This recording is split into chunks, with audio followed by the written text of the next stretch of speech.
Hello students, कैसे हैं आप सभी। मैं विकास राठौर स्वागत करता हूं आपके अपने चैनल में जिसका नाम है talking text books living no child behind present from Kota to India teaching life, जहां पे आप लोगों को ओलंपियाड्स के साथ साथ स्कूल एग्जामिनेशन की प्रिपरेशन भी कराई जा रही है। और इसके लिए मेरे साथ साथ आपके लिए बहुत ही ऑसम टीम आप लोगों को जो है पढ़ा रही है। ओके, और जैसा कि मैंने आप लोगों को अभी तक 7th क्लास के अंदर एक चैप्टर पूरा का पूरा डिस्कस कर लिया है, हमने एक एक चीज को बहुत डिटेल में जाके पढ़ा है ना।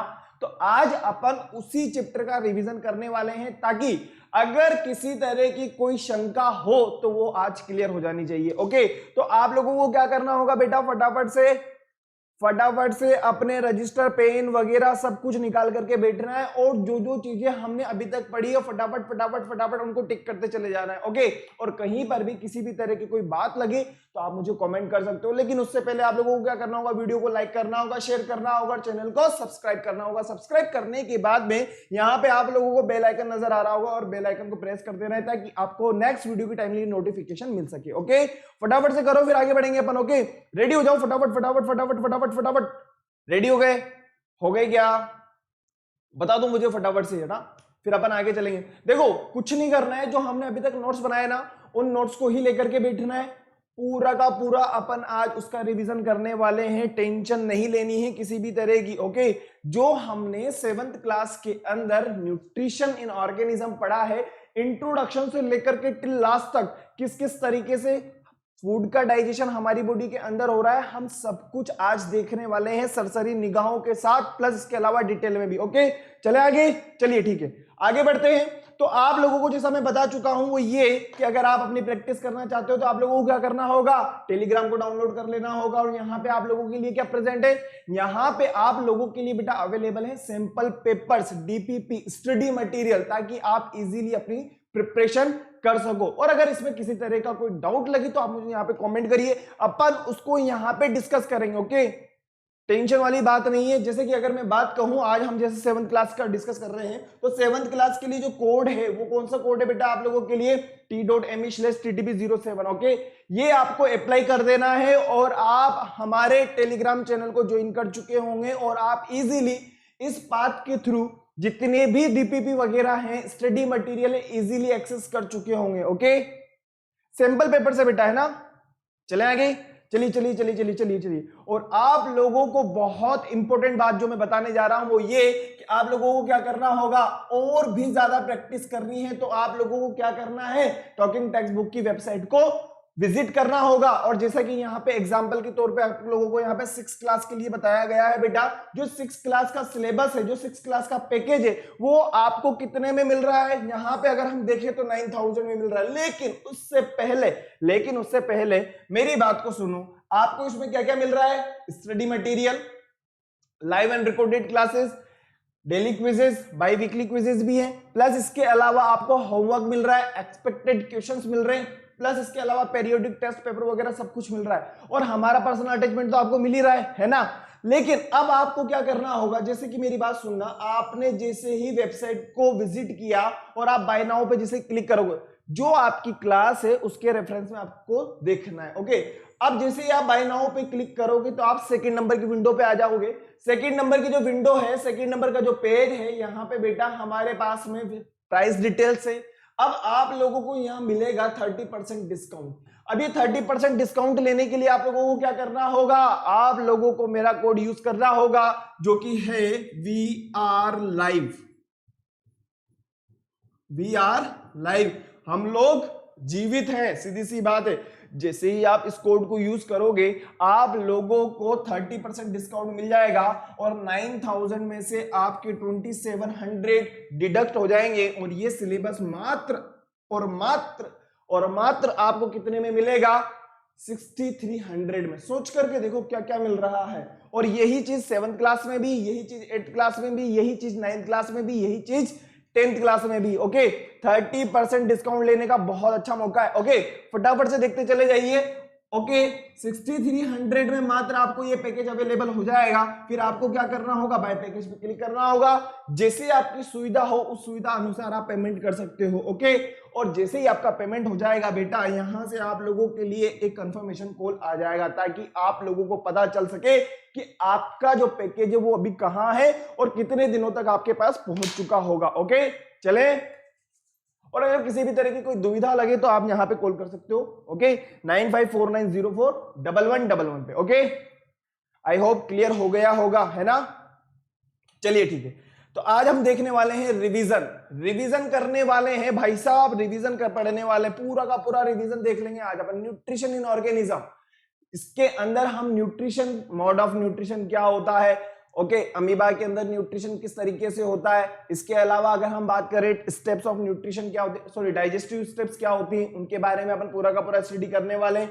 लेकिन उससे पहले आप लोगों को क्या करना होगा, cardinal promise, I promise to listen to the complete lecture and make proper notes of it so that I can become a smart student। देखिए आप लोगों ने नोट्स तो बनाए हुए हैं, आप लोगों ने नोट्स तो बनाए हुए हैं, अब आप लोगों को जो ईमानदारी के साथ में काम करना है वो है लिसन, सिर्फ और सिर्फ सुनना है और टिक करते चले जाना है, और अपनी कोई भी शंका हो उस शंका को यहां पे डाल देना है, उसका निदान अपन यहां पे करेंगे। ओके क्लियर है, चले ना। Okay I promise to listen to the complete lecture and make proper notes of it so that I can become a smart student। चलिए ठीक है, न्यूट्रिशन और ऑर्गेनिज्म आज अपन देखने वाले हैं। तो सबसे पहले मैं आप लोगों को न्यूट्रिशन के बारे में बताना चाहता हूं बेटा। सबसे पहले जो वर्ड हमारे पास में आता है वो है न्यूट्रिशन।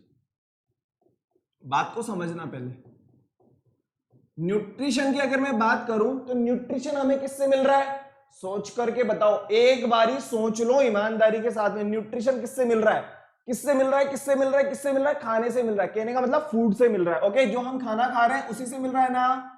अरे भाई कोई गलत बात थोड़ी ना बताइए हम लोगों ने। अब ये जो न्यूट्रिशन है आपकी बॉडी के अंदर जा रहा है, ये जो फूड है आपकी बॉडी के अंदर जा रहा है, क्यों जा रहा है, क्योंकि हमें नीड है।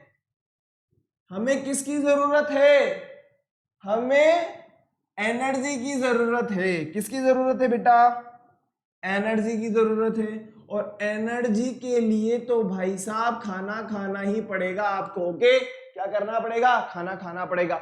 अब वो एक अलग चीज है कि हमारे फूड के अंदर डिफरेंट डिफरेंट न्यूट्रिएंट्स प्रेजेंट है, हमारे फूड के अंदर डिफरेंट डिफरेंट न्यूट्रिएंट्स प्रेजेंट है जो हमारी बॉडी की प्रॉपर ग्रोथ के लिए रेस्पॉन्सिबल होते हैं। ध्यान रखना, बात दोबारा रिपीट कर रहा हूं, वापस सुनना समझना। न्यूट्रिशन फूड से मिल रहा है, कहने का मतलब हम जो फूड खा रहे हैं उसी से हमें एनर्जी मिल रही है और उसी से हमें न्यूट्रिशन मिल रहा है। लेकिन अगर मैं बात कहूं न्यूट्रिएंट्स की, तो हमारी बॉडी की प्रॉपर ग्रोथ के लिए, हमारी बॉडी के प्रॉपर डेवलपमेंट के लिए, हमारी बॉडी की वाइटल एक्टिविटी के लिए, हमारी बॉडी की कंप्लीट प्रोसेस के लिए किसकी नीड है, न्यूट्रिएंट्स की नीड है। बात समझ में आ गई होगी बिल्कुल आराम से, क्लियर है ना, बिल्कुल समझना आप। ओके न्यूट्रिशन के बाद में जो मेरे पास में टॉपिक आता है वो है nutrients. Nutrients are the substance that a body needs to live and grow. सही बात है, जिंदा रहना है भाई साहब, और हमें प्रॉपर ग्रोथ, आप चाहें तो यहां पे प्रॉपर लिख सकते हो, प्रॉपर ग्रोथ के लिए भी जरूरत है। ओके नेक्स्ट हम बात करें जो एनर्जी मिल रही है हमें, चाहे वो हम कोई सी भी एक्टिविटी करें, चाहे मैं आप लोगों को पढ़ा रहा हूं, चाहे आप लोग पढ़ रहे हो, चाहे आप कूद रहे हो, चाहे आप स्विमिंग कर रहे हो, चाहे आप दौड़ रहे हो, चाहे आप साइकिलिंग कर रहे हो, कोई सी भी एक्टिविटी कर रहे हो बेटा, उसके लिए किसकी जरूरत है, एनर्जी की जरूरत है। और वो एनर्जी कहां से मिलेगी हमें, हमारे फूड से। फटाफट से देखो यही लिखा हुआ है। ओके अब मैं आप लोगों से एक बात और कहूं, वो ये कि हमारी बॉडी के अंदर कई सारे डैमेजेस होते रहते हैं और वो वापस रिपेयर भी होते रहते हैं, तो उनके रिपेयरमेंट के लिए कौन सी चीजें ऐसी जो हेल्प कर रही है, सीधी सी बात, न्यूट्रिएंट्स। बात क्लियर है ना। एक बार बताओ, आपके अगर बचपन में कभी कभार चोट लग गई होगी, सॉरी, अगर मैं बात कहूं, अरे यार एक बार बताओ, दौड़ते दौड़ते हम लोग गिर गए, गिर गए तो गिर गए, कोई जानबूझ के थोड़ी ना गिरता है आदमी, वो तो एक अलग चीज है कि गिरा हुआ आदमी हो, बात अलग हो जाती है। लेकिन अगर मान लो दौड़ते दौड़ते गिर गए हम और चोट लगी, तो ऐसा थोड़ी ना है कि वो बचपन में गिरे थे और अभी तक 55 तक उसमें से ब्लड निकलता आ रहा है, ऐसा नहीं होता है। समझ रहे हो ना कहने का मतलब? अब ये कह सकते हैं हम लोग कि जो रिपेयरमेंट हो रहा है, जो रिपेयर हो रहा है, वो किसकी वजह से हो रहा है? न्यूट्रिएंट्स की वजह से हो रहा है। और आपकी बॉडी की प्रॉपर ग्रोथ जो हो रही है वो किसकी वजह से हो रही है बेटा? न्यूट्रिएंट्स की वजह से हो रही है। वही चीज लिखी हुई है, फटाफट से देखो फिर आगे बढ़ेंगे। हम लोगों ने ऑलरेडी इसको देख लिया है, इसमें किसी तरह की कोई प्रॉब्लम, कोई शंका, कोई दुविधा, कोई डाउट तो मुझे फटाफट से कमेंट करो, और अगर नहीं है तो no doubt no doubt no doubt, फटाफट फटाफट फटाफट। Okay, the process by which body obtain food and utilize the nutrients present it is called nutrition। Clear है ना? बहुत अच्छे से क्लियर हो गया होगा। ओके, अब आप कहोगे सर आपने यहाँ पे फूड का तो कोई डायग्राम ही नहीं दिया। अरे यार जितने भी फ्रूट्स वगैरह हैं ये भी तो फूड, एक तरीके से फूड ही हमारे लिए है ना। देखो चले आगे, चलिए ठीक है। अब मैं बात करना चाहता हूं वो ये कि टाइप्स ऑफ न्यूट्रिएंट्स क्या क्या होते हैं। तो टाइप्स ऑफ न्यूट्रिएंट्स की अगर मैं बात करूं तो 2 टाइप के होते हैं, एक होता है मैक्रो न्यूट्रिएंट्स, एक होता है माइक्रो न्यूट्रिएंट्स। मैक्रो न्यूट्रिएंट्स की अगर मैं बात करूं तो हमारी बॉडी को ज्यादा चाहिए, हमारी बॉडी को ज्यादा अमाउंट में जरूरत है, हमारी बॉडी को ज्यादा अमाउंट में नीड है, सीधी सी बात है। अब मैक्रो न्यूट्रिएंट्स के अंदर क्या क्या आएंगे? कार्बोहाइड्रेट, फैट, प्रोटीन, इन चीजों की जरूरत है। प्रोटीन को और क्या कहा जाता है? 6 क्लास से पढ़ के आए हो आप, बताओ मुझे फटाफट, मैं सच्ची बता रहा हूं, 6 क्लास पढ़ के आए हो ना? अरे भाई 6 क्लास पढ़ के आए तो हमने वहां पे एक चैप्टर पढ़ा था, लिविंग ऑर्गेनिज्म देयर सराउंडिंग, याद है? एक मिनट, हम लोगों ने वहां पे ये चैप्टर पढ़ा था, तो मुझे बताओ फटाफट से कि प्रोटीन को और क्या कहा जाता है? बताओ बताओ बताओ बताओ बताओ बताओ बताओ। Protein is also known as body building food. Body बनानी है तो आप लोगों को पता होगा जो जिम वगैरह करते हैं वो क्या कर रहे हैं? जिम में जाकर के बॉडी बना रहे हैं, और बॉडी बनाने के साथ में जो उनका ट्रेनर होता है उन्हें ये बताता है कि बेटा चने खाना, दूध पीना, पनीर खाना, प्रोटीन एक्स पाउडर जो मार्केट के अंदर मिलता है। तो कहने का मतलब ये है कि बॉडी बनानी है तो हमें क्या खाना पड़ेगा?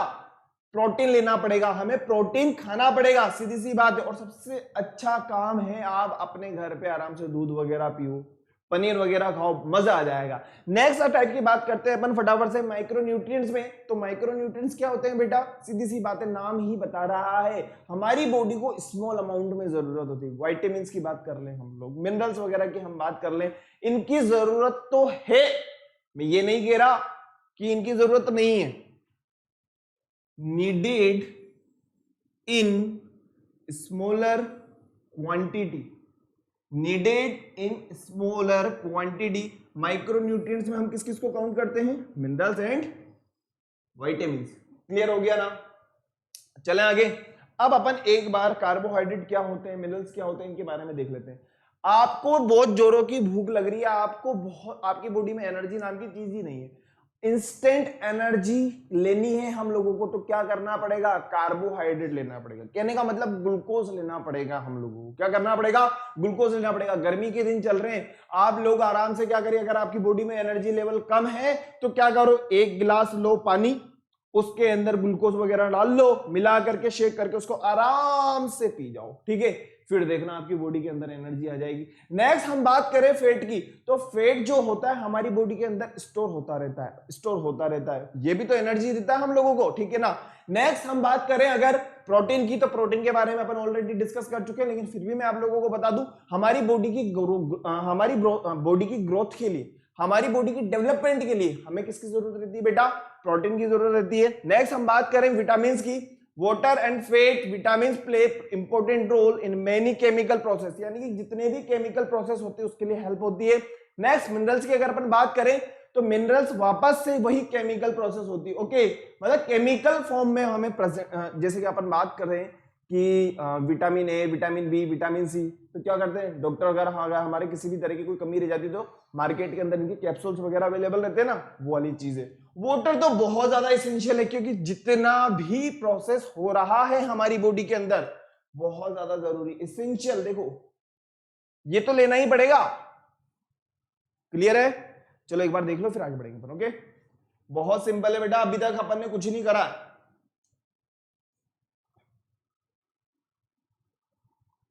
अभी तक हम लोगों ने कुछ भी नहीं किया है, बस इंट्रोडक्शन वाला पार्ट देखा है, मैं आप लोगों को ऑलरेडी बता चुका हूं। नेक्स्ट अब आ जाओ फटाफट से हमारे टॉपिक के ऊपर। देखो हम बात करते हैं modes of nutrition. Mode of nutrition की अगर अपन बात करें तो टू टाइप के होते हैं, एक होता है ऑटोट्रॉफिक, एक होता है हेटेरोट्रॉफिक। ऑटोट्रॉफिक की अगर मैं बात करूं तो सीधी सी बात है, फूड के लिए किसी के ऊपर डिपेंड नहीं होते, किसी के सामने हाथ नहीं फैलाते, अपना खाना खुद बनाते हैं। और इसमें क्या होता है, जो इनऑर्गेनिक मॉलिक्यूल्स होते हैं वो ऑर्गेनिक मॉलिक्यूल्स के अंदर कन्वर्ट हो जाते हैं। किस तरीके से, ध्यान से सुनना, inorganic molecules like CO2, like H2O। Okay, ये किसके अंदर कन्वर्ट हो रहे हैं बेटा, ऑर्गेनिक मॉलिक्यूल के अंदर कन्वर्ट हो रहे हैं। ऑर्गेनिक मॉलिक्यूल मतलब कार्बोहाइड्रेट, कार्बोहाइड्रेट मतलब ग्लूकोज। और फॉर्मूला क्या होता है, C6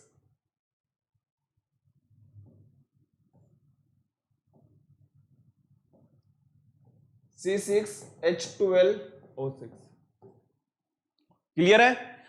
अब ऑटोट्रॉफिक की अगर अपन टाइप्स की बात करें तो ऑटोट्रॉफिक भी क्या होते हैं, टू टाइप के होते हैं, फोटो ऑटोट्रॉफिक और कीमो ऑटोट्रॉफिक। फोटो ऑटोट्रॉफिक के अंदर क्या होगा बेटा, सनलाइट का यूज होगा और अपना फूड बनाएंगे। जितने भी प्लांट्स हैं वो यही काम कर रहे हैं। अब हम बात करें कीमो ऑटोट्रॉफिक, तो इसमें क्या होगा, केमिकल एनर्जी के थ्रू अपना फूड बनाएंगे, लेकिन फूड के लिए किसी और के ऊपर डिपेंडेंट नहीं है। ओके, तो ऑटोट्रॉफिक बिल्कुल क्लियर हो गया होगा। चले आगे, चलिए नेक्स्ट हम जो देखना चाहते हैं वो है हेटेरोट्रॉफिक। हेटेरोट्रॉफिक का सीधा सा मीनिंग ये होता है जो फूड के लिए दूसरे के ऊपर डिपेंडेंट हो। अब टाइप्स ऑफ हेटेरोट्रॉफिक की अगर अपन बात करें, हर्बीवोर्स, हर्बीवोर्स, हर्बीवोर्स जो हरी चीज खाएंगे, हर्बीवोर्स जो हरी चीज खाएंगे, कहने का मतलब प्लांट्स के ऊपर डिपेंडेंट होते हैं, काऊ है, गोट है। कार्निवोर्स जो फ्लैश के ऊपर डिपेंड होते हैं, लॉयन है, टाइगर है। ओमनिवोर्स जो दोनों खाएंगे, डॉग है, ह्यूमन है। नेक्स्ट हम बात करें डेट्रिटिवोर्स जो डेड एंड डिकेइंग ऑर्गेनिज्म खाएंगे। ओके, अर्थवॉर्म की बात करते हैं। सेंगिवोर्स जो ब्लड के ऊपर डिपेंड होते हैं, आपने देखा होगा मच्छर, मच्छर ने आपने को काटा तो काटा क्यों, क्यों काटा, उसको ब्लड चाहिए, सीधी सी बात है, ब्लड के ऊपर डिपेंड होता है। ओके, इसलिए। नेक्स्ट हम बात करें फर्गिवोर्स, तो जो पैरेट वगैरह होते हैं, जो फ्रूट्स वगैरह के ऊपर ही डिपेंडेंट होते हैं। नेक्स्ट और लास्ट से हमारे पास में इंसेक्टिवोर्स जो इंसेक्ट्स के ऊपर डिपेंड होते हैं। ओके, अगर प्लांट्स के बारे में भी अपन बात करें तो एक तो हमने जब 6th क्लास पढ़ी थी तो 6th क्लास के अंदर हमने गेटिंग टू नो प्लांट्स देखा था, वहां पे हम लोगों ने इन दोनों के बारे में भी पढ़ा है ना, pitcher plants and Venus flytrap. Okay, जो किसके ऊपर डिपेंड होते हैं, इंसेक्ट्स वगैरह के ऊपर डिपेंड होते हैं। फटाफट से देखो फिर आगे बढ़ेंगे। ओके, ऑटोट्रॉफिक क्लियर है, हेटेरोट्रॉफिक क्लियर है। ओके सॉरी, चलिए अब हम बात करते हैं on the basis of modes of feeding. देखो होलोजोइक आता सबसे पहले, heterotrophic organism are categorized are, ये भी एक तरीके से हेटेरोट्रॉफिक ही है, लेकिन यहां पे हम बात करना चाहते हैं होलोजोइक के बारे में। होलोजोइक में क्या होता है बेटा, सीधी सी बात है, खाना खाना, पचाना और निकालना, सीधी सी बात समझना। They ingest mostly solid but sometime liquid food. क्या हमेशा नहीं कर रहे हैं क्या, कभी तो हम सॉलिड फूड खा रहे हैं, कभी हम लिक्विड फूड खा रहे हैं, सेम। अब उसको डाइजेस्ट करेंगे तो डाइजेस्ट करने का काम तो हमारी बॉडी करेगी, और फिर उसको डाइजेस्ट के लिए हेल्प कौन करेंगे, हमारी बॉडी के अंदर जितने भी डाइजेस्टिव एंजाइम्स हैं वो क्या करेंगे, उसमें हेल्प करेंगे। क्लियर है ना? एक बार फिर से देख लो, खाना खाना और पचाना, इसे ही कहा है होलोजोइक मोड ऑफ न्यूट्रिशन। कई बार हम उलझे हुए रहते हैं। अच्छा, होलोजोइक यूनिसेल्युलर में भी हो सकता है और मल्टी सेल्युलर में भी हो सकता है। यूनिसेल्युलर ऑर्गेनिज्म में भी हो सकता है और मल्टी सेल्युलर ऑर्गेनिज्म में भी हो सकता है, ध्यान रखना बेटा। नेक्स्ट हमारे पास में जो चीज आती है वो है सेप्रो। सेप्रो का सीधा सा मतलब होता है रोटर, मतलब डेड एंड डिकेइंग ऑर्गेनिज्म के ऊपर डिपेंड होते हैं। क्लियर है? डेड एंड डिकेइंग ऑर्गेनिज्म के ऊपर डिपेंड होते हैं। नेक्स्ट हम बात करें पैरासाइटिक, जो पैरासाइट्स वगैरह के ऊपर डिपेंड होते हैं। अब एक बार बताओ मुझे आप लोग, पैरासाइटिक की अगर अपन बात करें कि इस वाली प्रोसेस को प्लस माइनस प्रोसेस भी कहा जाता है। भाई पैरासाइट है, सीधी सी बात है। एक बार बताओ, मच्छर ने आपको काटा तो मच्छर को क्या हो रहा है? प्लस। अगर मैं कसकटा प्लांट के बारे में बात करूं तो ये क्या होता है? दूसरे के ऊपर डिपेंड होकर के क्या करता रहता है? न्यूट्रिशंस एब्जॉर्ब करता रहता है और अपनी ग्रोथ करता रहता है। तो कहने का मतलब कसकटा का तो क्या हो रहा है? प्लस हो रहा है, और जिसके ऊपर ये डिपेंडेंट है उसको माइनस हो रहा है। सीधी सी बात है। ओके, प्लस माइनस प्रोसेस भी कहा जाता है। ओके, चले आगे। तो सबसे इंपॉर्टेंट आता है हमारे पास में सिम्बायोटिक एसोसिएंट या एसोसिएशन किसे कहा जाता है। देखो सबसे पहले तो जो मान लो आपको मुझसे फायदा, मुझे आपसे फायदा, सीधी सी बात है। मुझे आपसे क्या फायदा है बताइए? अच्छा, आपको मुझसे ये फायदा है कि हम पढ़ाई कर रहे हैं, बहुत अच्छे से कर रहे हैं, और मुझे आपसे क्या फायदा है? आप मेरा चैनल सब्सक्राइब करोगे, है ना? करोगे? चलो ठीक है।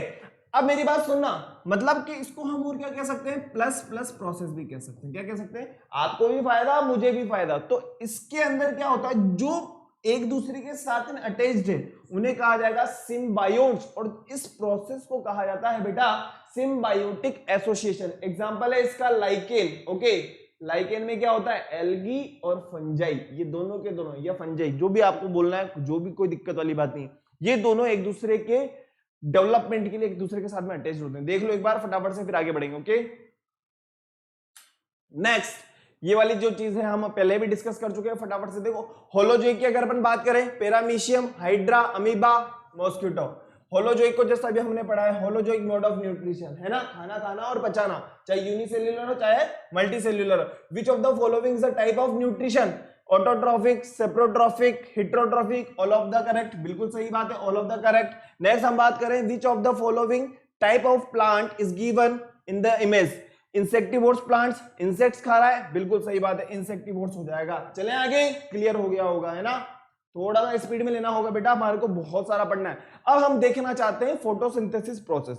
फोटोसिंथेसिस प्रोसेस को देखने से पहले मैं आप लोगों को ये बता दूं कि प्लांट्स के कुछ इंपॉर्टेंट पार्ट्स होते हैं जिन्हें कहा जाता है फ्लावर, लीव्स, स्टेम, रूट्स, और इनकी ग्रोथ के लिए, इनकी डेवलपमेंट के लिए किसकी जरूरत होती है? फोटोसिंथेसिस प्रोसेस की हेल्प करते हैं।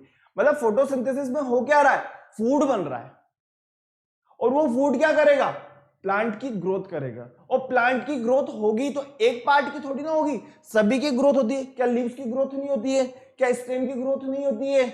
हम देखते हैं छोटा सा जो स्टेम होता है वो एक दिन बहुत बड़ा हो जाता है। रूट्स की अगर अपन बात करें तो छोटी छोटी रूट्स, अगर छोटा सा पेड़ हम उखाड़ करके देखेंगे तो उसकी छोटी छोटी रूट्स होती है, लेकिन जब वो बड़ा हो जाएगा तो उसको उखाड़ के दिखाओ, पसीना आया, सच्ची बता रहा हूं मैं। तो उसकी ग्रोथ के लिए जो इंपॉर्टेंट पार्ट्स हैं, हमने सबसे पहले फ्लावर की बात करी, लीव्स की बात करी, स्टेम की बात करी और रूट्स की बात करी। अब हम बात करना चाहते हैं कि कौन कौन सी कंडीशंस होती हैं जो प्लांट्स की ग्रोथ में हेल्प करती है। सनलाइट है, टेम्परेचर है, एयर है। एयर से क्या लेंगे बेटा? एयर से लेंगे वो CO2। क्या लेंगे? एयर से CO2 लेंगे। इसके अलावा मिनरल्स और वाटर का एब्जॉर्प्शन किसके थ्रू होगा? रूट्स के थ्रू होगा। बिल्कुल क्लियर है ना? हम लोग ऑलरेडी इसको डिस्कस कर चुके हैं। चलिए आगे बढ़ते हैं। अब हम जो देखना चाहते हैं वो है फोटोसिंथेसिस प्रोसेस। अच्छा, आप लोगों को ये वर्ड पता है? इस वर्ड का मीनिंग पता है? फोटो का मीनिंग बताओ, फटाफट से कमेंट करो। फोटो का मीनिंग बता दो मुझे तो बस बताओ। अगर फोटो का मीनिंग आप लोगों ने फिजिक्स में पढ़ा है ना? वेरी गुड बेटा, वेरी गुड। फोटो का सीधा सा मतलब होता है लाइट एनर्जी। ओके, लाइट का यूज होगा इसके अंदर। और लाइट कौन सी लाइट? सनलाइट। सीधी सी बात है भाई, जंगलों के अंदर जो पेड़ पौधे हैं तो वहां कोई हम लाइट देने जा रहे हैं क्या उनको? टॉर्च पकड़ के खड़े? ऐसा तो नहीं है ना? तो कहने का मतलब ये है कि अगर हम लाइट की बात कर रहे हैं, ऑब्वियसली हम सनलाइट की ही बात कर रहे हैं, है ना? तो चलो ठीक है। जो फोटोसिंथेसिस प्रोसेस होता है, इसके अंदर क्या होता है? ध्यान रखना, जो इनऑर्गेनिक मॉलिक्यूल्स होते हैं जैसे कि CO2 और H2O। CO2 कहां से मिलेगी? एनवायरमेंट से। H2O कहां से मिलेगा? By roots. क्लियर? और ये किसके अंदर कन्वर्ट हो जाएगा? ये हो जाएगा हमारे ग्लूकोज के अंदर कन्वर्ट, और ग्लूकोज का फॉर्मूला मैंने आप लोगों को बताया है C6H12O6। तो कार्बन भी है, हाइड्रोजन भी है, ऑक्सीजन भी है। यहाँ पे इनऑर्गेनिक मॉलिक्यूल हमने क्यों कहा है, यहाँ पे कार्बन है, ऑक्सीजन है, लेकिन हाइड्रोजन नहीं है। यहाँ हाइड्रोजन है, यहाँ ऑक्सीजन है, लेकिन कार्बन नहीं, इसलिए ये इनऑर्गेनिक मॉलिक्यूल्स हैं और ये ऑर्गेनिक मॉलिक्यूल्स हैं। ओके, और ये जो फोटोसिंथेसिस प्रोसेस है ये प्लांट्स के अंदर देखने को मिलेगी। जैसा कि मैंने आप लोगों को बताया है, प्लांट्स के अंदर क्या होती है, लीव्स होती हैं, और लीव्स के अंदर क्या होते हैं, छोटे छोटे पोर्स होते हैं, उन्हें कहा जाता है स्टोमेटा। और वहां पे कौन सी प्रोसेस होगी, फोटोसिंथेसिस प्रोसेस होगी। और फोटोसिंथेसिस प्रोसेस होगी तो खाना भी बनेगा, ऑक्सीजन भी रिलीज होगी, और सभी की ग्रोथ भी होगी। और वाटर तो मिल ही रहा है, देखो वाटर भी मिल रहा है, सनलाइट भी मिल रही है, कार्बन डाइऑक्साइड तो एनवायरनमेंट के अंदर है ही सही, और ऑक्सीजन रिलीज हो रही है जो हमारे काम की है। क्लियर है ना, चलें आगे। चलिए, फोटोसिंथेसिस के अंदर अब हम इसको केमिकल रिएक्शंस को समझना चाहते हैं। केमिकल रिएक्शन को समझने से पहले इस वाले डायग्राम को समझो। ये पेड़ है, ये सन है, सन से सनलाइट आ रही है, और सनलाइट जो है वो लीव्स के अंदर गई। लीव्स में क्या होते हैं, छोटे छोटे पोर्स, वहां पे उन्हें क्या कहा जाता है, स्टोमेटा। क्या कहा जाता है बेटा, स्टोमेटा कहा जाता है, और इसमें बनता है फूड। ओके, CO2 मिल रही है, पानी मिल रहा है, मैंने आप लोगों को बताया ना, CO2 और H2, और वो क्या करेंगे, एनर्जी बनाएंगे। कहने का मतलब फूड बनाएंगे। भाई फूड बनेगा तो एनर्जी मिलेगी, सीधी सी बात है। बदले में हमें क्या मिल रहा है, ऑक्सीजन मिल रही है। अब देखना, इसको हम यहीं पे समझना चाहते हैं, CO2 और H2O लाइट की प्रेजेंस में C6H12O6 बना रहे हैं, ऑक्सीजन हमें मिल रही है, और H2O भी हमें मिल रहा है। कहने का मतलब वाटर वेपोराइजेशन हो रहा है। अगर हम कहें इस वाली प्रोसेस को क्या कहा जाता है, तो आप कहोगे सर इसे कहा जाता है ट्रांसपीरेशन। क्या कहा जाता है, ट्रांसपीरेशन। क्लियर है, चलें आगे। थोड़ा सा स्पीड में लेना पड़ेगा बेटा। और इस वाली रिएक्शन को, photosynthesis require energy to derive the chemical reaction, बिल्कुल सही बात है, एनर्जी की जरूरत रहेगी, लाइट एनर्जी की जरूरत रहेगी। Photosynthesis is an endothermic reaction. ध्यान रखना कौन सी टाइप की रिएक्शन है ये है एंडोथर्मिक रिएक्शन। नेक्स्ट हम बात करें फोटोसिंथेसिस प्रोसेस, तो आप लोगों को पूरा का पूरा यहां पे क्लियर हो गया होगा बेटा। वाटर और कार्बन डाइऑक्साइड सनलाइट की प्रेजेंस में ग्लूकोज बना रहे हैं, और हमारे लिए जीवनदायिनी वायु जिसे हम ऑक्सीजन कहते हैं वो हमारे लिए रिलीज कर रहे हैं। वही चीज लिखी हुई है, फटाफट से देखो फिर आगे बढ़ेंगे अपन। Okay, clear. चलिए ठीक है, रिक्वायरमेंट ऑफ फोटोसिंथेसिस की अगर अपन बात करें तो क्या क्या रिक्वायरमेंट है। एक तो सनलाइट, जैसा कि हम लोगों ने देख लिया। क्लोरोफिल भी हम लोगों ने देख लिया, नहीं देखा, क्लोरोफिल नहीं देखा है। और साइट ऑफ फोटोसिंथेसिस जिसे कहा जाता है क्लोरोप्लास्ट, ये दोनों के दोनों हम लोगों ने नहीं देखे हैं, है ना। चलो ठीक है, अब हम इसके बारे में डिस्कस करते हैं फटाफट से। तो ध्यान से सुनना बेटा, मैंने आप लोगों को कहा है कि जो लीव्स होती है ना, किसकी बात कर रहा हूं मैं, लीव्स की बात कर रहा हूं। लीव्स में क्या होते हैं, लीव्स में छोटे छोटे पोर्स होते हैं, छोटे छोटे पोर्स होते हैं, उन्हें कहा जाता है स्टोमेटा। क्या कहा जाता है, स्टोमेटा कहा जाता है। और स्टोमेटा के अंदर अगर हम बात करें तो कहने का मतलब वो स्टोमेटा ओपन क्लोज होते रहते हैं। तो वो ओपन क्लोज किसकी वजह से हो रहे हैं, गार्ड सेल्स की वजह से हो रहे हैं। किससे की वजह से हो रहे हैं, गार्ड सेल्स की वजह से हो रहे हैं। और गार्ड सेल्स को कंटेन करती है, क्लोरोप्लास्ट को कंटेन करती है। और क्लोरोप्लास्ट के अंदर होती है पूरी की पूरी ये वाली स्ट्रक्चर। ये पूरी की पूरी जो स्ट्रक्चर है आपको क्लोरोप्लास्ट की नजर आ रही है, और इसी के अंदर फोटोसिंथेसिस प्रोसेस होती है। अब ध्यान से सुनना, ये जो छोटे छोटे आप लोगों को नजर आ रहे हैं ये कोइन, इन्हें कहा जाता है ग्रेना। क्या कहा जाता है बेटा, ग्रेना कहा जाता है इनको। और इसके अंदर क्या होगा, फ्लूइड होगा, जिसे कहा जाएगा क्या, जिसे कहा जाता है स्ट्रोमा। क्या कहा जाता है बेटा, स्ट्रोमा कहा जाता है इसको। इसके अलावा हम बात करें, इसका खुद का क्या होता है, डीएनए होता है, मैंने आप लोगों को पहले भी बताया हुआ है। और ये छोटी छोटी जो आपको स्ट्रक्चर नजर आ रही है इसे कहा जाता है राइबोसोम।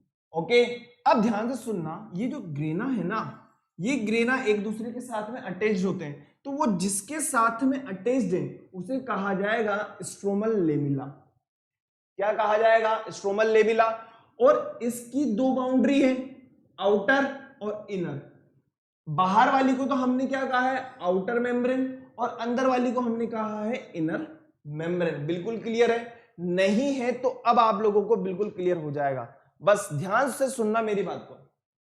ग्रेना की अगर मैं बात करूं तो लेमुलर सिस्टम है, स्ट्रोमा की अगर मैं बात करूं तो ट्रांसपेरेंट सब्सटेंस है, जैसा कि मैंने आप लोगों को बताया कि इसके अंदर जो फ्लूइड है उसे हमने कहा है स्ट्रोमा। अब ध्यान से सुनना, बात को समझने की कोशिश करना।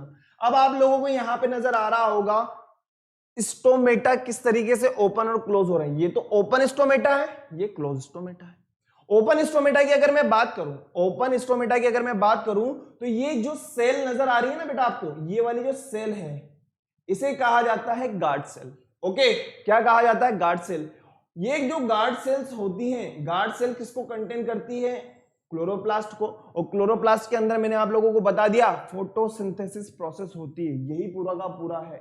ओके, बिल्कुल क्लियर हो गया होगा। ये जो छोटी छोटी स्ट्रक्चर नजर आ रही है ये इन्हें कहा जाता है। अब इस गार्ड सेल का खुद का न्यूक्लियस होगा, जैसा कि आप लोगों को पता है ही सही। ओके, तो ये जो स्टोमेटा है ओपन क्लोज होते रहते हैं। क्लियर? आगे बढ़ते हैं। जो फैक्टर अफेक्टिंग फोटोसिंथेसिस की अगर अपन बात करें कि कौन कौन से पॉइंट्स होते हैं, तो लाइट तो बहुत एसेंशियल है भाई। लाइट की अगर अपन बात करें भाई, लाइट की प्रेजेंस में तो क्या हो रहा है? स्टोमेटा ओपन और क्लोज हो रहा है। नेक्स्ट, टेम्परेचर की अगर अपन बात करें तो 25 डिग्री से लेकर के 30 डिग्री सेंटीग्रेड होता है। कार्बन डाइऑक्साइड और वाटर की तो बहुत ज्यादा जरूरत है। क्लोरोफिल, क्लोरोफिल कहां होता है? क्लोरोफिल होता है क्लोरोप्लास्ट के अंदर। ओके, जो किसके लिए हेल्प करता है? फोटोसिंथेसिस प्रोसेस के लिए हेल्प करता है। ओके, सिग्निफिकेंस ऑफ फोटोसिंथेसिस की अगर अपन बात करें, प्रोडक्शन ऑफ फूड मटेरियल, सही बात है, ग्लूकोज बन रहा है। Atmospheric control and purification of air, बिल्कुल सही बात है भाई। हम CO2 को रिलीज कर रहे हैं, बदले में हम ऑक्सीजन ले रहे हैं, तो एयर का प्यूरिफिकेशन भी हो रहा है ना।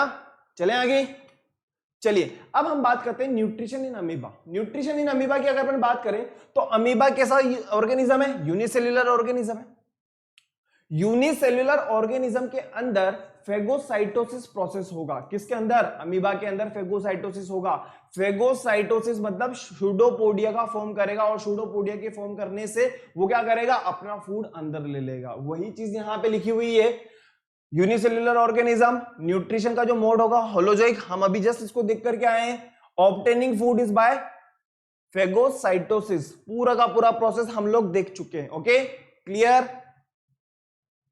चलिए अब हम देखना चाहते हैं कि किस तरीके से। देखना बेटा, ये अमीबा है, अमीबा ने क्या करा? सूडोपोडिया करा, सूडोपोडिया के थ्रू ये बैक्टीरिया अंदर चला गया। जैसे ही ये फूड अंदर चला जाएगा, इसके अंदर क्या होगा? ये फूड वेहिकल्स के अंदर कन्वर्ट हो जाएगा, और जैसे ही फूड वेहिकल के अंदर कन्वर्ट हो जाएगा डाइजेस्ट हो जाएगा, और डाइजेस्ट होने के बाद में इसका क्या होगा? Absorption plus assimilation. और जैसे ही वे वेस्ट मटेरियल के अंदर कन्वर्ट हो जाएगा, कहने का मतलब इसका आगे डाइजेशन नहीं किया जाएगा, तो इसकी सरफेस से, इसके सरफेस के साथ ही इसको क्या कर दिया जाएगा? एक्सक्रीट कर दिया जाएगा। कहने का मतलब एक ही सेल रेस्पॉन्सिबल है एक्सक्रीशन के लिए भी, और डाइजेशन के लिए भी, और एब्जॉर्प्शन के लिए भी। ओके, क्लियर है ना?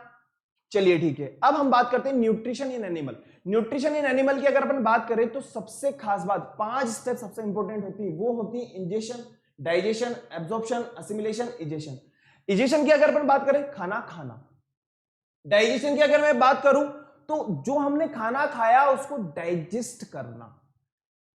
एब्जॉर्प्शन की अगर अपन बात करें, डाइजेस्टिव फूड, डाइजेशन जो हो चुका है, जिस फूड का डाइजेशन हो चुका है उसका एब्जॉर्प्शन करना, सीधी सी बात है। असिमिलेशन का मतलब यह है कि अब फूड से एनर्जी पार्टिकल्स जो हैं ब्लड में आ जाएंगे, और हमारी पूरी बॉडी को क्या मिल जाएगी? एनर्जी मिल जाएगी। नेक्स्ट जो और लास्ट है हमारे पास में इजेशन की अगर अपन बात करें, जो वेस्ट मटेरियल है, जो फूड पार्टिकल है, वो अब हमारे किसी भी काम का नहीं रहा। ओके, अब उसको क्या कर देना है? हमारे को एक्सक्रीट कर देना है। क्लियर? एक्सक्रीट कर देना है हमारी बॉडी के साथ से। ओके, पूरा का पूरा क्लियर है बेटा? हम आज ओनली रिवीजन कर रहे हैं, है ना? चलो ठीक है। अब हम बात करना चाहते हैं ह्यूमन बॉडी की। तो ह्यूमन बॉडी के अंदर जो एलिमेंट्री कैनाल होती है वो कहां से कहां और किस किस को कंटेन करती है? माउथ की बात करें, माउथ में क्या होगा? बक्कल कैविटी या ओरल कैविटी भी हम पढ़ चुके हैं। Oesophagus, stomach, small intestine, large intestine, rectum और एनस। अब इसके साथ साथ जो डाइजेशन में हेल्प करते हैं वो होती है डाइजेस्टिव ग्लैंड्स। एक होती है सिलेवरी ग्लैंड, एक होता है लीवर, एक होता है पेनक्रियास। अब इसके बारे में हम आगे देखना चाहते हैं। ओके, जैसा कि मैं आप लोगों को ऑलरेडी बता चुका हूं, डाइजेशन इन माउथ, माउथ के अंदर की बात करें तो माउथ के अंदर है क्या, माउथ को हमने और क्या कहा है, बक्कल केविटी। और बक्कल केविटी के अंदर क्या क्या होता है, ध्यान से सुनो, अपना माउथ को थोड़ा सा खोल करके देखो तो आपको नजर आएगा कि हमारे माउथ के अंदर एक तो टीथ है, क्लियर, और एक टंग है, क्लियर, और एक ऊपर की तरफ देखना आप, ये ऊपर वाला जो पार्ट है इसे कहा जाता है पैलेट। क्या कहा जाता है बेटा, पैलेट कहा जाता है। देखो अगर आप अपनी टंग को थोड़ा सा इस तरीके से छुओगे ना तो आपको आगे की तरफ तो कैसा लगेगा, हार्ड, और पीछे की तरफ कैसा लगेगा, सॉफ्ट। तो तीन चीजें होगी, टीथ, टंग, पैलेट। ये हमारी बक्कल केविटी को बक्कल केविटी कंटेन करती है।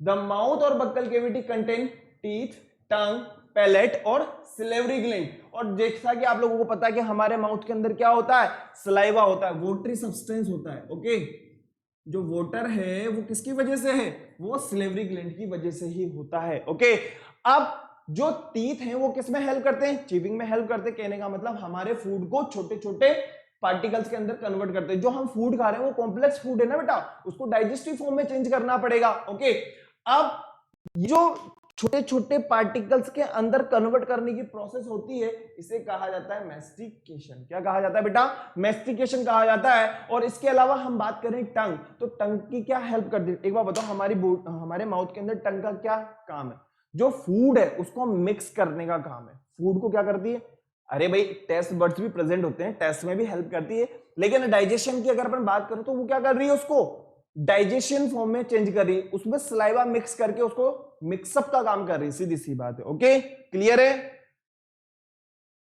पूरा का पूरा मैंने आप लोगों को जल्दी जल्दी बता दिया बेटा, फटाफट से देख लो एक बार, फिर आगे बढ़ेंगे। ओके ओके, चलिए आगे बढ़ते हैं। टीथ के बारे में हम बात करें तो मिल्क टीथ की हम बात करते हैं, तो मिल्क टीथ जो होते हैं हमारी बॉडी के अंदर कितने होते हैं, 20 होते हैं, ओनली 20। 10 तो होते हैं ऊपर वाली जा के अंदर और 10 होते हैं नीचे वाली जा के अंदर, जिन्हें कहा जाता है दूध के दांत। ओके, नेक्स्ट हम बात करें परमानेंट टीथ की, तो परमानेंट टीथ कितने होते हैं, ये होते हैं टोटल मिलाकर के हमारी बॉडी में 32, 16 ऊपर 16 नीचे, क्लियर है। 20 तो कितने हो गए, मिल्क वाले दांत। और अगर मैं बात करूं 32 दांत की, तो 32 कौन से दांत है, परमानेंट टीथ होते हैं, क्लियर। अब आप लोगों को एक बात बता दूं मैं, वो ये कि हम जब कोई ठंडी चीज या गर्म चीज खाते हैं तो हमें उसका एहसास होता है। क्यों होता है, क्योंकि हमारे दांतों में कौन सी केविटी होती है बेटा, पल्प केविटी होती है, जैसा कि आप लोगों को नजर आ रहा होगा, ये पल्प केविटी है। पल्प केविटी में क्या होते हैं, पल्प केविटी में बेटा हमारे ब्लड, देखो ब्लड वेसल्स हैं, ओके, नर्व्स, ब्लड वेसल्स होती हैं, जैसा कि आप लोगों को यहां पे नजर आ रहा होगा। एक मिनट में फिर भी क्लियर कर दूं, जहां पे भी ब्लड होता है हमें उस चीज का एहसास होता है। ये ब्लड वेसल्स है ना, तो ब्लड वेसल्स की वजह से हमें ठंडे और गर्म का एहसास होता है, नहीं तो कोई दिक्कत ही नहीं होती। जो ऊपर वाला पार्ट है इनामिल, वो तो बहुत ही स्ट्रांग है, कुछ भी खाओ कोई फर्क ही नहीं पड़ता, है ना। लेकिन हम जब ठंडा या कोई गर्म चीज खाते हैं तो उसका एहसास किसकी वजह से होता है, पल्प केविटी का वजह से होता है। और पल्प केविटी किसको कंटेन करती है, ब्लड वेसल्स को कंटेन करती है ना। चलें आगे, चलिए ठीक है। मिल्क टीथ का फॉर्मूला आप लोगों को ऑलरेडी मैं बता चुका हूं, फिर भी मैं आप लोगों को एक बार फिर से बता देता हूं। Incisor, canine, premolar and molar. India का प्राइम मिनिस्टर में तो इंसीजर 2, केनाइन 1, प्रीमोलार 0, मोलार 2, ये तो मिल्क टीथ के लिए हो जाएगा। वापस वैसा का वैसा ही, इंडिया का प्राइम मिनिस्टर में इंसीजर 2, केनाइन 1, प्रीमोलार 2 और मोलार 3। ओके, ये होता है परमानेंट टीथ और मिल्क टीथ का फॉर्मूला, क्लियर। चलिए आगे बढ़ते हैं। नेक्स्ट हम बात करें हमारे टीथ के बारे में, तो आप लोगों को यहाँ पे पूरा का पूरा नजर आ रहा होगा बेटा, ये इंसीजर्स हैं। इंसीजर के जस्ट पीछे वाली बात करते हैं तो ये केनाइन, और लास्ट की बात करें तो वो है मोलार, और लास्ट से जस्ट पहले वाली की बात करें वो है प्रीमोलार। ओके, क्लियर बेटा। आज हम लोगों को रिवीजन करना है, इस वजह से हम थोड़ा सा स्पीड में, ओके। हम ऑलरेडी इनके बारे में डिस्कस कर चुके हैं। चलिए ठीक है, अब हम बात करते हैं जो टेस्ट बर्ड्स प्रेजेंट होते हैं। देखो एक काम तो ये है कि हमारी जो टंग है वो क्या कर रही है, फूड को मिक्स करने का काम करी, फूड को मिक्स करती जाती है, जो सलाइवा होता है वो मिक्स करती जाती है। प्लस इसके अलावा एक और काम होता है, वो होता है टेस्ट की पहचान करना। और टेस्ट की पहचान करने के लिए क्या होता है, इसमें टेस्ट बड्स होते हैं। आगे की तरफ हम देखें तो स्वीट है, थोड़ा सा पीछे की तरफ चलते हैं दोनों साइड में वो सोल्टी का, ठीक है। इसके बाद में अगर अपन और थोड़ा सा पीछे की तरफ चले वो सोर हो जाएगा, और लास्ट की अगर अपन बात करें तो वो बीटर हो जाएगा। क्लियर? ये पूरा का पूरा स्ट्रक्चर होता है हमारी टंग का। ओके, चलिए अब हम बात करते हैं फेरिंग्स, इसोफेगस और स्टमक के बारे में। जो फेरिंग्स है वो कुछ भी नहीं है, हमारे यहां पे स्थित होता है, यहां पे प्रेजेंट होता है। कहने का मतलब ये है कि कॉमन पाथ है। अभी तो हमारा फूड कहां है, माउथ के अंदर है, और माउथ से जैसे आगे की तरफ जाएगा, हम जैसे फूड को एनगल्फ करेंगे तो वो जहां पे जाएगा उसे कहा जाएगा pharynx. Okay, it is a part where mouth and nose meet.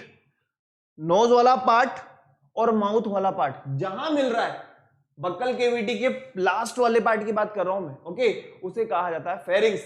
Oesophagus की अपन बात करें, फेरिंग्स के बाद में हमारा फूड जहां जाएगा उसे कहा जाएगा इसोफेगस या फूड पाइप। भाई फूड को कंटेन करने का काम यही है। अब फूड पाइप से होता हुआ हमारा खाना कहां पे आ गया है, हमारा खाना आ गया है स्टमक के अंदर। क्लियर? हमारा खाना कहां पे आ गया बेटा, स्टमक के अंदर आ गया। फटाफट से देखते चले जाओ। जैसा कि आप लोगों को मैंने फेरिंग्स के बारे में बताया, अब ये फेरिंग्स से होता हुआ फूड कहां आ रहा है, इसोफेगस के अंदर। और देखना इसोफेगस से कहां आ गया, ये स्टमक है। ये फेरिंग्स से होता हुआ, इसोफेगस से होता हुआ जस्ट नीचे की तरफ जहां पे आ रहा है, इसे कहा जाता है स्टमक। यही चीज है पूरी की पूरी। ओके, फेरिंग्स के बारे में मैं आप लोगों को ऑलरेडी बता चुका हूं। कॉमन पार्ट होता है नेजल केविटी और ओरल केविटी का या बक्कल केविटी का। चलिए आगे बढ़ते हैं। फूड पाइप की अपन बात करें तो फूड पाइप क्या करता है, कॉन्ट्रेक्शन और रिलैक्सेशन के थ्रू, कॉन्ट्रेक्शन भी होता है रिलैक्सेशन भी होता है, कॉन्ट्रेक्शन भी होगा रिलैक्सेशन भी होगा, और इस तरीके से जो फूड होता है वो घूमता घामता कहां पहुंच जाता है, स्टमक के अंदर पहुंच चुका होता है। और स्टमक का जो एनवायरमेंट होता है बेटा वो कैसा होता है, हाईली एसिडिक होता है। किसकी वजह से, हाइड्रोक्लोरिक एसिड की वजह से। ये हाइड्रोक्लोरिक एसिड की वजह से क्या होता है, बहुत ही ज्यादा कैसा होता है, एसिडिक होता है। और यहां पे किसका डाइजेशन होता है, यहां पे डाइजेशन होता है प्रोटीन का, और प्रोटीन किसके अंदर कन्वर्ट हो चुका होता है, पेप्सिन के अंदर। किसके अंदर, पेप्सिन के अंदर कन्वर्ट हो चुका होता है। अब एक बार बताओ, जो ये पेप्सिन है क्या ये सिंपलर फॉर्म है क्या, नहीं, एमिनो एसिड होती है प्रोटीन की तो। लेकिन अब एक चीज मैं आप लोगों से पूछना चाहता हूं, वो ये कि हाइड्रोक्लोरिक एसिड की वजह से यहां का जो एनवायरमेंट है वो कैसा है, हाईली एसिडिक। तो एसिडिक होने की वजह से यहाँ पे कई सारे बैक्टीरिया, जैसे कि मान लो अगर फूड के अंदर गलती से अगर बैक्टीरिया वगैरह आ जाते हैं तो वो एसिड की प्रेजेंस की वजह से इजीली मर जाते हैं। ठीक है, अब ये जो एनवायरमेंट है एसिडिक, ये क्या आगे भी ऐसा का ऐसा ही जाता है क्या, नहीं। यहां के बाद में मैं बात करता हूं तो वो आता है हमारे पास में स्मॉल इंटेस्टाइन। स्मॉल इंटेस्टाइन का जो फर्स्ट पार्ट होता है, जो सी शेप की तरह होता है, उसे कहा जाता है ड्यूडिनम। ओके, अब ड्यूडिनम के साथ में दो लीवर, एक तो दो ग्लैंड्स होती है, एक होता है हमारा पेनक्रियास, एक होता है हमारी लीवर। लीवर से आता है बाइल जूस और पेनक्रियास से आता है पेनक्रियाटिक जूस। ओके, जिसकी वजह से ये एसिडिक मीडियम कैसा हो जाता है, एल्कलाइन हो जाता है, न्यूट्रल हो चुका होता है। नहीं तो क्या होगा, अगर एसिडिक मीडियम वाला फूड आगे की तरफ प्रोसेस करेगा, आगे की तरफ जाएगा, तो हमारे फूड, हमारे जो ऑर्गन्स है उनको डैमेज कर सकता है। ओके, यही चीज है। ड्यूडिनम, जेजोनम, इलियम, ये स्मॉल इंटेस्टाइन के पार्ट्स होते हैं। सबसे पहले वाला जो पार्ट है वो क्या है, सी शेप का होता है, जिसे कहा जाता है ड्यूडिनम। क्लियर है? एक बार देख लो फटाफट से, फिर आगे बढ़ेंगे।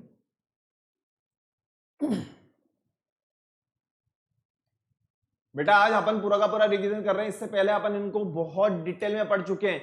ठीक है, ये देखियो फटाफट से फटाफट से फटाफट से। स्टमक से जो खाना आ रहा है ये सी शेप में है ना, ये सी शेप के अंदर है। ओके, इसे कहा जाता है ड्यूडिनम। ओके, ओ यहां पे क्या प्रेजेंट है, ये जो चीज आपको नजर आ रही है ना, ये वाली जो चीज है ये है लीवर। ओके, और लीवर के साथ साथ जो पीछे की तरफ है वो है पैनक्रियास, यहीं पे आके अटैच्ड है। ओके, जिसकी वजह से ये जो फूड है HCl की वजह से एसिडिक है, तो यहाँ पे आने के बाद में एसिडिक नहीं रहेगा, क्योंकि यहाँ पे 2 ग्लैंड्स है और दोनों ग्लैंड से क्या आ रहा है, जूस आ रहा है। ओके, और उसकी वजह से यहाँ का जो मीडियम हो जाएगा वो कैसा हो जाएगा, एल्कलाइन हो जाएगा। और नेक्स्ट अपन बात करें पार्ट्स के बारे में, तो जेजुनम है, इलियम है, ये स्मॉल इंटेस्टाइन के पार्ट होते हैं। ओके, फिर उसके बाद में जहां पे स्मॉल इंटेस्टाइन और लार्ज इंटेस्टाइन आकर के मिलते हैं, यहां पे एक फिंगर लाइक प्रोजेक्शन होता है जिसे कहा जाता है अपेंडिक्स। किसे कहा, क्या कहा जाता है, अपेंडिक्स कहा जाता है बेटा, और इसे कहा जाता है कोलोन। ओके, ये पूरी की पूरी हमारी लार्ज इंटेस्टाइन है। ओके, क्लियर है, जिसको अलग अलग कोलोन के अंदर हमने पार्टिसिपेट किया हुआ है, कुछ नहीं। ओके, अलग अलग पार्टीशंस किए हुए इसके। ओके, चलिए लीवर के बारे में हम ऑलरेडी बात कर चुके हैं, लेकिन फिर भी हम एक बार बात कर लेते हैं बेटा। बहुत इंपॉर्टेंट पार्ट होता है लीवर का ये वाला। ओके, और ये हमारे क्या करता है, डाइजेशन में हेल्प करता है। क्या करता है, डाइजेशन में हेल्प करता है। Gall bladder, balloon like structure होती है जिसे कहा जाता है गोल ब्लैडर। किसका सिक्रेशन करेगा, बाइल जूस का सिक्रेशन करेगा। किसका सिक्रेशन करेगा बेटा, बाइल जूस का secretion. It secret bile juice that is stored in gall bladder. बिल्कुल क्लियर हो गया होगा, है ना। और लार्जेस्ट ग्लैंड होती है हमारी बॉडी की, ध्यान रखना, बिल्कुल इंपॉर्टेंट है। लार्जेस्ट ग्लैंड होती है हमारी बॉडी की लीवर। क्लियर, चलें आगे। चलिए ठीक है, पेनक्रियास की अगर अपन बात करें तो पेनक्रियास जो है वो सबसे इंपॉर्टेंट और जिम्मेदारी वाली बात होती है। कहने का मतलब ये है कि जब फूड लार्ज स्मॉल इंटेस्टाइन के अंदर आ चुका है, तो कहने का मतलब यह है कि यहाँ पे लीवर के साथ, लीवर से जो जूस सीक्रेट हो रहा है वो भी आ रहा है, और पेनक्रियास से जो जूस सीक्रेट हो रहा है वो भी आ रहा है। तो यहाँ पे हमारे फूड का कंप्लीट डाइजेशन हो चुका होता है। कहने का मतलब ये है कि यहाँ पे जो एंजाइम्स प्रेजेंट है ना, वो क्या करेंगे, इनको बिल्कुल फाइनल प्रोसेस में लेकर के आ जाएंगे, बिल्कुल फाइनल फॉर्म में लेकर के आ जाएंगे। कहने का मतलब प्रोटीन की अगर मैं बात करूं तो उसको एमिनो एसिड के अंदर, जैसा कि मैंने आप लोगों को पहले भी बताया है। ओके, जितने भी कार्बोहाइड्रेट्स हैं उनको इसके अंदर लेकर के आ जाएगा, मतलब कार्बोहाइड्रेट की फॉर्म में लेकर के आ जाएगा। नेक्स्ट अपन बात करें फैट्स वगैरह को, तो किसमें चेंज कर देगा, फैटी एसिड और ग्लिसरॉल के अंदर कन्वर्ट कर देगा। क्लियर है, चलिए आगे देखते हैं। अब सिंपल हमारे फूड का क्या हो चुका है भाई साहब, डाइजेशन हो चुका है। कहने का मतलब इंजेशन और डाइजेशन दोनों हो चुका है। अब हमारे पास में जो चीज बची, एब्जॉर्प्शन, असिमिलेशन और इंजेशन।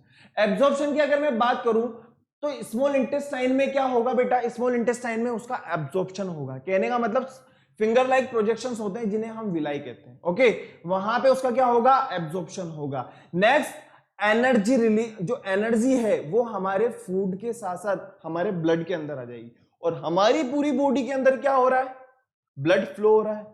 और जब ब्लड फ्लो हो रहा है तो भाई साहब एनर्जी भी फ्लो होगी, सीधी सी बात है। ऐसा थोड़ी ना है कि मेरी एनर्जी एक ही जगह पे आकर के रह गई है। अगर मेरे को हाथ उठाना है तो हाथ उठाने के लिए भी एनर्जी है, गर्दन घुमानी है तो गर्दन घुमाने के लिए भी एनर्जी है, मुझे आगे पीछे मूवमेंट होना है तो मेरे पैरों में भी एनर्जी है। तो पूरी की पूरी बॉडी के अंदर क्या होगा, एनर्जी सप्लाई हो जाएगी, सीधी सी बात है। नेक्स्ट अपन बात करें इजेशन, जो वेस्ट प्रोडक्ट है, जो किसी भी काम का नहीं है। अब इसका आगे कोई डाइजेशन नहीं किया जा सकता, अब इसको क्या करना होगा, हमारी बॉडी से बाहर निकालना होगा। ओके, क्लियर है, देखो एक बार फटाफट आ गए, फिर आगे बढ़ेंगे अपन। तो कहने का मतलब यह है कि हमने आज थोड़ा सा स्पीड में पूरा का पूरा रिवीजन कर लिया है। नो प्रॉब्लम, किसी भी तरह की कोई समस्या हो तो आप मुझे कमेंट कर सकते हो। लेकिन बेटा यार देखो, हमने एक एक चीज को, एक एक टॉपिक को बिल्कुल डिटेल में पढ़ा है, प्लस इसके अलावा आज हम लोगों ने रिवीजन भी किया है ना। तो अगर इसमें किसी तरह की कोई तकलीफ हो अभी भी तो आप मुझे अभी कमेंट करिए, ठीक है। फिर हम नेक्स्ट चैप्टर के ऊपर चलेंगे बेटा, फिर उसके बाद में। ओके, आई होप बिल्कुल क्लियर हो गया होगा, है ना। चलें आगे, तो चलिए ठीक है। आप लोगों को क्या करना होगा, वीडियो को लाइक करना है, शेयर करना है और चैनल को सब्सक्राइब करना है। प्लस इसके अलावा जो आपने नोट्स बनाए हैं उन नोट्स को एक बार फिर से देखना है, और किसी भी तरह की कोई प्रॉब्लम है तो आप मुझे फटाफट से कमेंट कर देना, लेकिन कोई समस्या नहीं रहनी चाहिए। ओके, अगर आप कहोगे कि सर अपन इसके ऊपर और भी ज्यादा क्वेश्चंस वगैरह देखें तो वो भी देख लेंगे, लेकिन पहले अपना थ्योरेटिकल पार्ट बिल्कुल क्लियर कर लो, फिर आगे बढ़ेंगे। Okay, thank you very much. Vande Mataram.